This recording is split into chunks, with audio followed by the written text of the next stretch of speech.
Martes Tecnológico, el podcast donde Arturo López Valerio te lleva al futuro abordando temas de ciencia, tecnología e innovación. En cada episodio te informamos sobre novedades tecnológicas con datos relevantes para que puedas apropiarte de ellas. Además, nuestra opinión semanal te ayudará a crear conciencia sobre el impacto de la adopción de tecnología en tu comunidad. Si eres adoptante de la tecnología o tienes un negocio que depende de las tendencias y desarrollos, no te pierdas ningún episodio de Martes Tecnológico. Súmate a la conversación vía Twitter, @alopezvalerio, y visítanos en martestecnológico.com para enterarte de lo que hemos hablado en este episodio.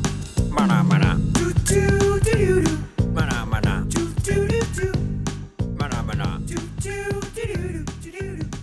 Ahí se escucha el manamaná que indica que ya está aquí presente con nosotros Arturo López Valerio, empresario tecnológico y experto en digitalización de negocios, en este episodio número 46 de la 10ª temporada del Martes Tecnológico, por aquí por el matutino de la 91. Hoy hablamos sobre una mirada a la sostenibilidad tecnológica. Nosotros contentísimos de que ustedes estén esperando este espacio donde discutimos las últimas tendencias en tecnología aplicada a los negocios. Buenos días, Arturo, y bienvenido. Gracias, Carlotti. Buenos días. ¿Cómo estás tú? Muy bien, bueno, hoy vamos a hablar sobre sostenibilidad, no como un tema básico, sino que vamos a profundizar en cómo la sostenibilidad puede convertirse en una estrategia empresarial tecnológica seria, una que le dé a las compañías una verdadera ventaja competitiva. Cuéntanos, Arturo. Bueno, primero un placer acompañarte a ti, a la audiencia y al equipo del matutino. Hemos tomado como base un artículo que leímos en Harvard Business Review, y también hemos traído una perspectiva diferente porque vemos a la sostenibilidad como una pieza de opinión en donde el país puede explorar el papel de la tecnología en términos del impacto que genera en la cadena de valor, no solamente al ambiente, sino también a que los negocios sean realmente factibles y lógicamente sostenibles, especialmente en contextos como el nuestro, que somos un país en desarrollo. Ya, vamos a esto.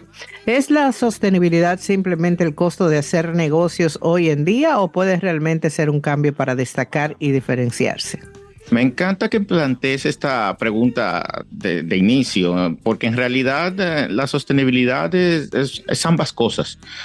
Por un lado, es una necesidad de que no se puede ignorar, pero por otro lado, si se aborda de una manera estratégica, puede ser una herramienta transformadora y diferenciadora. Y me explico. Cuando abordamos el enfoque desde la perspectiva de Harvard Business Review, los analistas tocan un punto clave, y es que las prácticas básicas de sostenibilidad, como la gestión eficiente de residuos, han dejado de ser diferenciadoras, pese a que en Dominicana nos cobran un impuesto a las empresas. Cuando una práctica se estandariza, deja de ser una ventaja competitiva, es decir, cuando todos lo hacen, ¿ok? Entonces, porque cualquier competidor puede replicarla. Entonces, el que pica adelante dicen que, ¿verdad? Pica dos veces, pero cuando se vuelve un estándar, entonces aquí hace referencia a el artículo a la marca Michael Porter, donde si observamos su cadena de evidencia, dice que si todos lo están haciendo, deja de ser una estrategia para convertirse en una simple supervivencia. Y esto es importante.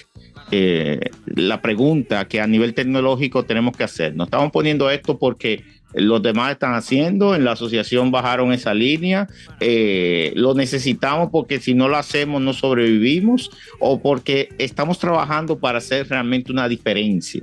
Y está aquí donde cuando hablamos de modelos como la economía circular, entonces el panorama cambia, porque cada empresa tiene un ecosistema diferente. cada empresa tiene puntos de contacto en su cadena de valor donde pueden ser diferentes al mismo tiempo.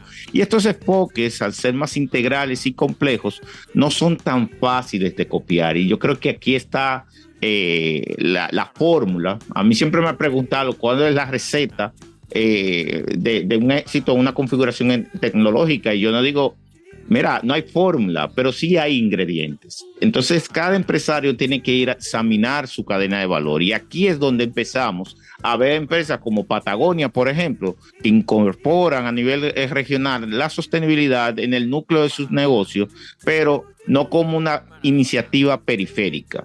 Patagonia como marca no solo optimiza su cadena de suministro o reduce emisiones, sino que va más allá.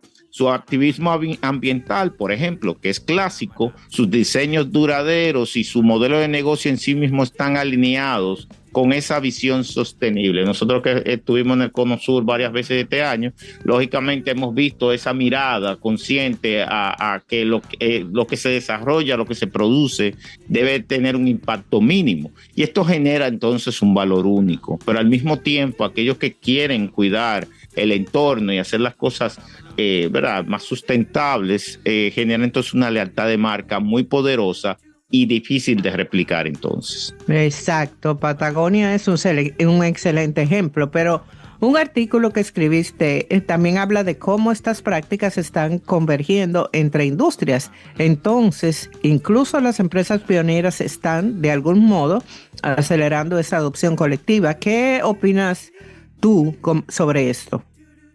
Bueno, es cierto que la convergencia es inevitable y lo vivimos con la tecnología. Cuando el teléfono empezó a tener internet a nivel del smartphone, que se crea luego del teléfono móvil, y así sucesivamente muchos elementos que ahora están en la palma de nuestra mano o en dispositivos más pequeños. Las empresas que lideran esta evolución empujan a sus industrias a adaptarse más rápido. Fíjense como el caso de Tesla específicamente, empujó a la industria automotriz a adoptar lo eléctrico. Ya no es una opción, es también un elemento de competitividad. Pero aquí está la clave, Carlotti. La innovación debe ser constante. Es decir, que yo no puedo decir que estoy innovando, yo tengo que habilitar la innovación, porque el discurso se queda en una nota de prensa, se queda en un lanzamiento, en un evento, pero la innovación constante es que cuando no te estén mirando, tú sigues trabajando. Y no se trata de implementar prácticas sostenibles solamente, sino de buscar cómo integrarlas de manera creativa y eficiente en el modelo de negocio. Y de hecho, hay por ahí un audiolibro muy interesante del mismo Harvard Business Review, es de 4 horas, es cortito, que habla sobre varias miradas de autores sobre modelos de negocio. Usted, si tiene un chance en estos días festivos, escúchese eso, porque cuando hablamos de integrar creativamente es difícil, porque usted tiene que, como con las piezas de Lego, de construir, es como que encontraste una pieza que en el manual dice que está en el medio de lo que tú construiste. ¿Qué tú tienes que hacer? Desarmarlo.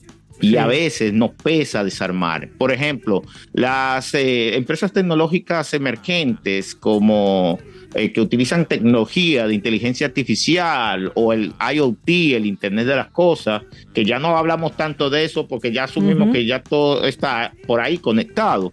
La realidad es que permiten optimizar procesos de forma en que hace algunos años parecían imposibles. Una mirada que podemos dar en este sentido es la gestión de recursos hídricos, que lo vi bastante por nuestras visitas en Chile. Países en desarrollo básicamente están enfocando estas tecnologías de medición para ahorrar un recurso vital que quizá aquí en las calles se desperdicia y no sabemos cuánto se pierde porque no se está midiendo, como el agua. Entonces, y esto lo abordamos en este artículo que escribí, sensores inteligentes que pueden ayudar a agricultores, por ejemplo, a usar el agua de manera eficiente. De nuevo, agua. Señores, estamos en una isla. El agua no viene por muchos lados y estamos rodeados de agua salada, que es costosísimo entonces desalinizar. Entonces tenemos que cuidar los recursos que tenemos acá. Esto nos ayuda, esa medición, a reducir costos, a beneficiar al medio ambiente al mismo tiempo, porque tenemos entonces una industria que es el turismo, que se beneficia al medio ambiente, porque eso es lo que vendemos, nuestra naturaleza, al turista.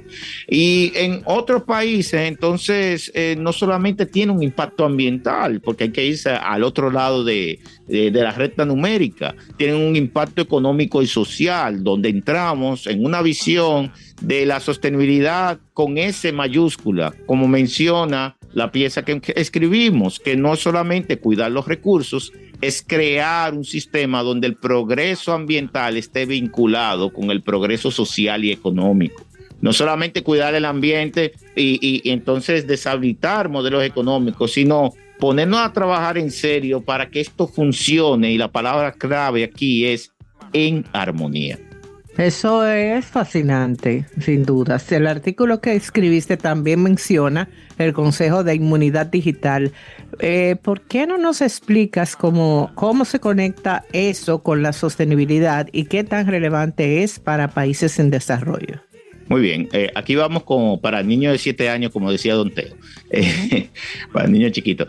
La inmunidad digital es un concepto que plantea que los sistemas sean, ya sea empresariales o infraestructuras tecnológicas, inclusive estructuras de gobierno, puedan ser resilientes, es decir, resistentes, o nosotros decimos a prueba de futuro, frente a interrupciones. Tomemos en cuenta que, por ejemplo, aquí en República Dominicana hemos recibido ya alerta de fenómenos atmosféricos ahora fuera de temporada ciclónica clásica, entre comillas, y han entrado un frente frío. Entonces, ¿cuáles son nuestros planes de mitigación de riesgo ante eso que se sale del guión? Y es donde ahí viene la inmunidad digital. Si nos falta energía, si nos falta conectividad, ¿qué sucede? ¿Cómo una empresa que se ha digitalizado puede funcionar? Para ponerlo más fácil, vamos a imaginarnos si construyéramos amortiguadores para un vehículo que permiten absorber impactos, pero al mismo tiempo recuperarse de manera más rápida. Cuando tú caes en un hoyo clásico, quizás en nuestras calles de Santo Domingo, en algunas, tú caes de repente, y si tu amortiguador no es muy bueno, tú sientes el golpe y el sonido clásico tintán. Pero si este amortiguador realmente absorbe mejor el golpe, tú lo que sientes es el movimiento y la sacudida, pero no el sonido. Entonces ahí donde esa inmunidad de alguna manera prevé esos elementos para darle a las organizaciones un protocolo.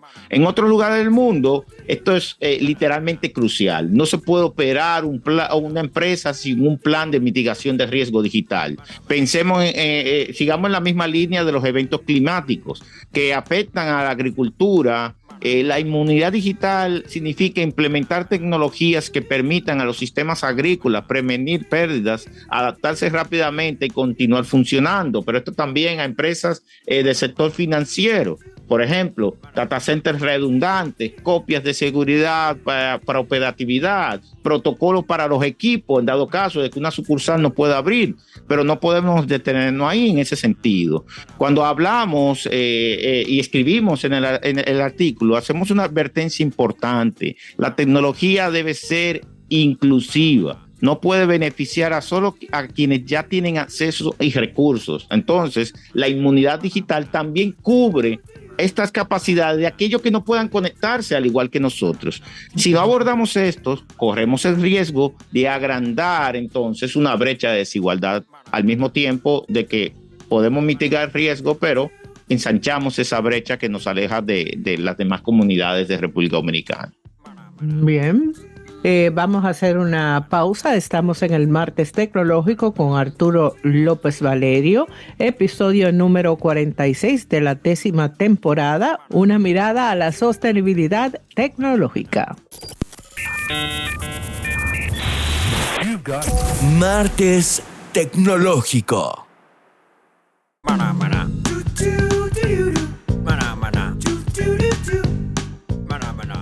Continuamos en el Martes Tecnológico con Arturo López Valerio, episodio 46 de la 10ª temporada, una mirada a la sostenibilidad tecnológica.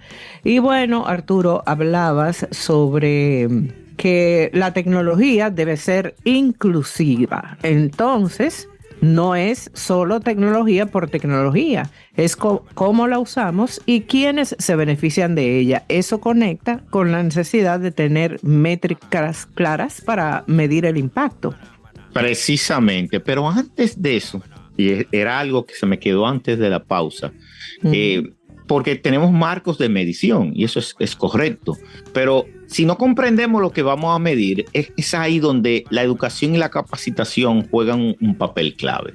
Es decir, primero vamos a homologarnos, a homologar los términos, los conceptos y el impacto, porque si no estamos en la misma página, y eso lo decimos todo día en la consultora, en Tabuga, hay que homologar.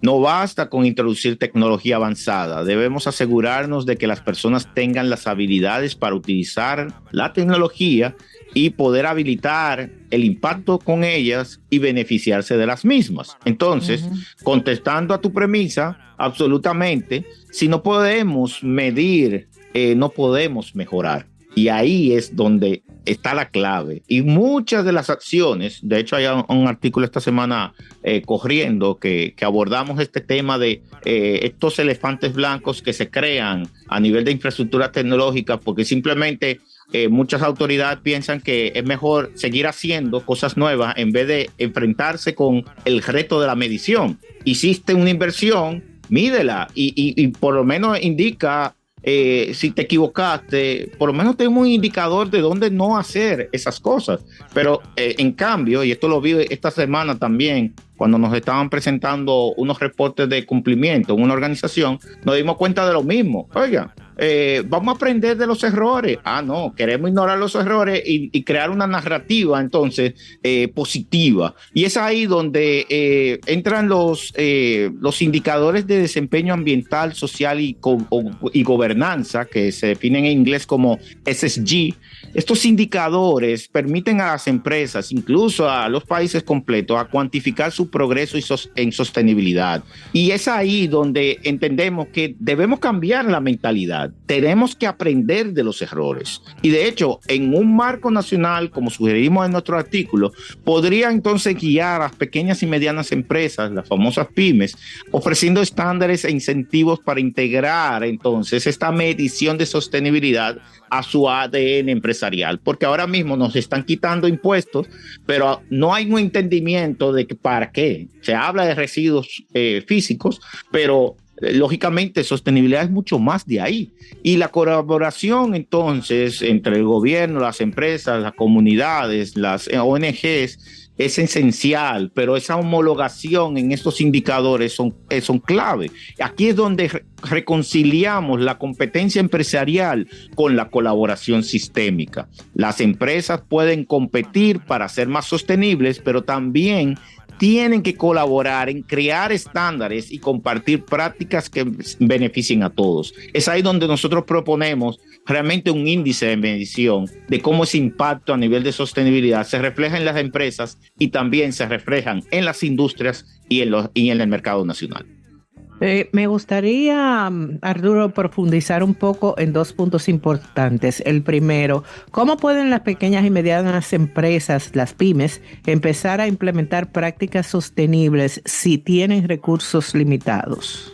Esa es una excelente pregunta, sobre todo en esta parte del año, y un desafío muy real. Las pymes a menudo enfrentan restricciones presupuestarias, pero eso no significa que la sostenibilidad esté fuera de su alcance. Al igual que la tecnología, siempre lo he dicho, siempre hay una fórmula para, con poco presupuesto, abordar habilitaciones tecnológicas. Y aquí van tres enfoques prácticos que si quieren pueden tomar lápiz y papel o esperar al podcast y escucharlo luego, y que pueden implementar. Primero, hay que tener una mirada de optimización de recursos. Muchas veces las empresas pueden comenzar con mejoras en la eficiencia energética, por ejemplo, y en la gestión de residuos. No solamente pagar el impuesto, sino también hacerlo.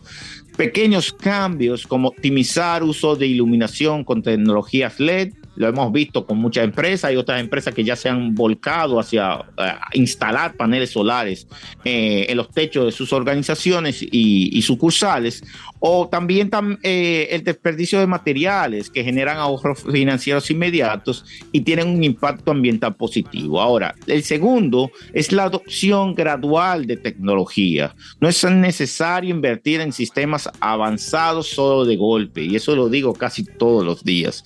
Las empresas pueden empezar adoptando herramientas digitales accesibles que mejoren su cadena de suministro o su control de inventario. Esto no solo reduce costos, sino que también minimiza desperdicios y mejora la productividad. Porque, ojo, este año, para marzo, muchas de las empresas que se agruparon bajo la categoría de gran contribuyente tienen que habilitar facturación electrónica, y al año siguiente vienen las demás. Por tanto, esto es un momento crítico para hacer esa adopción tecnológica, porque ya es obligatorio en cierto modo.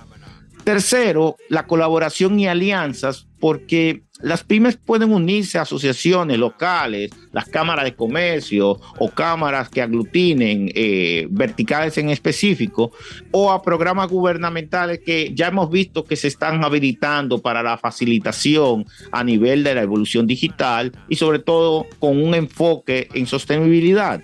En muchos países existen incentivos fiscales, en el nuestro no lo existe, es al revés, una tributación, y abogamos por un apoyo técnico para que las empresas implementen prácticas sostenibles. Si una empresa puede calificarse así, puede recibir un incentivo fiscal, pero aquí nos falta lo que mencionábamos hace unos minutos atrás. Como no hay una medición, ¿cómo yo puedo dar un incentivo? Entonces, no tenemos ni la gallina ni el huevo. La clave está en ver la sostenibilidad no como un gasto adicional, sino como una inversión a largo plazo que mejora la eficiencia operativa y abre nuevas oportunidades al negocio.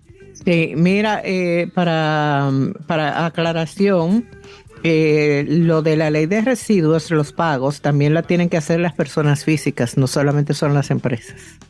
Sí, es todos. Ajá. Everybody. Yes, everybody. Bueno, eso que explicabas ahí es muy práctico y aterrizado, Arturo. Ahora, la siguiente pregunta: ¿qué rol juegan los consumidores en impulsar a las empresas a ser más sostenibles? Importante, porque el frenesí del consumo tecnológico viene del mercado de consumidores y esto es importante, sobre todo en estas épocas donde la gente empieza a comprar como locos. Tienen un rol fundamental, sobre todo en la transformación de los negocios. Su poder está en las decisiones de compra que toman cada día. Aquí es donde entra el concepto de consumo responsable, y esto es algo que tenemos que seguir como martillando ese concepto en el mercado. Hoy en día los consumidores están cada vez más informados y comprometidos con las causas ambientales y sociales, y lo vemos en el cambio de mentalidad de la generación Z y de la generación Alfa que surgen en muchos informes que hemos visto a través de los 2 últimos años. Al elegir apoyar a empresas que priorizan la sostenibilidad, envían un mensaje clave, que esto importa y tiene un valor tangible en el mercado. Ponemos un ejemplo. Si una marca utiliza empaques biodegradables o productos de comercio justo y los consumidores prefieren estas sobre otras, esa marca se va a ver motivada a redoblar sus esfuerzos sostenibles. Las redes sociales y la transparencia digital también han dado a los consumidores la posibilidad de exigir a empresas mayor responsabilidad y rendición de cuentas sobre sus prácticas. Pero, ojo, tampoco el consumidor tiene un índice para saber si la empresa, la marca que le gusta, que es leal, realmente está impactando positivamente o no la cadena de valor a nivel nacional. Entonces ahí de nuevo insistimos, un índice que pueda ayudar a tener una hoja de ruta, un norte, para que la brújula del consumidor pueda dirigirse hacia un lado es fundamental, porque cada decisión de consumo es literal, lo voy a decir en términos locales, es un voto por el tipo de futuro que queremos, porque a veces es verdad, los dominicanos reaccionamos a cierto tipo de palabras. Ese voto de confianza, los consumidores tienen el poder de presionar a las empresas para que no solo sean rentables, sino también responsables, tanto con el planeta como con la sociedad. Muchas empresas se han alineado hacia ese eje por un tema de financiamiento, porque ya cierto capital blando exige una serie de prácticas. Entonces, estas empresas se automiden. Pero de nuevo, no hay una medición industrial en República Dominicana que permita establecer los ESG de manera general para todo el mercado dominicano. Bueno, increíble, Arturo. Nos has dado una visión holística de la sostenibilidad como estrategia competitiva, como responsabilidad inclusiva y como un sistema conectado donde todos tenemos un rol. Para cerrar, ¿qué te gustaría dejarles a nuestros oyentes como mensaje? Un mensaje simple. Cada acción cuenta, por más pequeña que sea, ya sea en la casa, en la empresa o en la comunidad. Las decisiones sostenibles que tomamos, aunque de nuevo sean pequeñas, parecieran pequeñas, quizás mi vecino hace más que yo, no, empiece, haga. No es querer hacer, no es decir que hago, es hacer, porque esto contribuye a un cambio más grande. Tiene que ver hasta con la funda que utilizamos, cómo sacamos la basura, cómo la van a buscar en nuestro apartamento. ¿La pongo una funda o pongo una funda de otra funda? ¿Qué hago? ¿Qué estoy haciendo ahora? La sostenibilidad, de nuevo, no es una estrategia ni una palabra de boga, es un tipo de mentalidad. Es entender que nuestras acciones tienen un impacto y que todos tenemos la responsabilidad de dejar un mundo mejor para las futuras generaciones. Se lo voy a poner un término más llano. Es como usted andar en un carro y usted se lo va a tener que dejar a otro. Y hay gente que no le gusta montarse en carro usado. Entonces, si usted no le quiere dejar un carro muy usado, dañado o destruido a otro, entonces usted tiene que cuidarlo. Llévelo al car wash, es verdad, y haga una serie de acciones para mantenimiento. Pero esto no lo estamos haciendo con el entorno. Nuestra generación tiene una responsabilidad con la siguiente. Pensemos globalmente. Y de hecho, en marzo estuve en Chile y nos hablaban unos científicos, creo que eran suizos, sobre las reservas de agua en el mundo. Aquí no estamos hablando de reservas de agua en Dominicana. Por eso tenemos que pensar global, pero actuar localmente. Si cada uno pone de su parte, no solamente las autoridades, sino también nosotros, la transformación es posible. Y yo creo que con eso podemos pensar bastante qué podemos hacer de nuestra parte. Así es. Gracias, Arturo, por esta reflexión y tu presencia. Ha sido una oportunidad de escuchar tu valiosa experiencia, sobre todo en países que ya están llevando la delantera y que han hecho que su población entienda lo que significa la sostenibilidad. Gracias a ti, al equipo, y nada, esto es un día a la vez. Así es. Y a ustedes, nuestros oyentes, le voy a dejar esta pregunta. ¿Cuál es un pequeño paso que pueden dar hoy mismo para ser parte de esta transformación hacia un futuro más sostenible?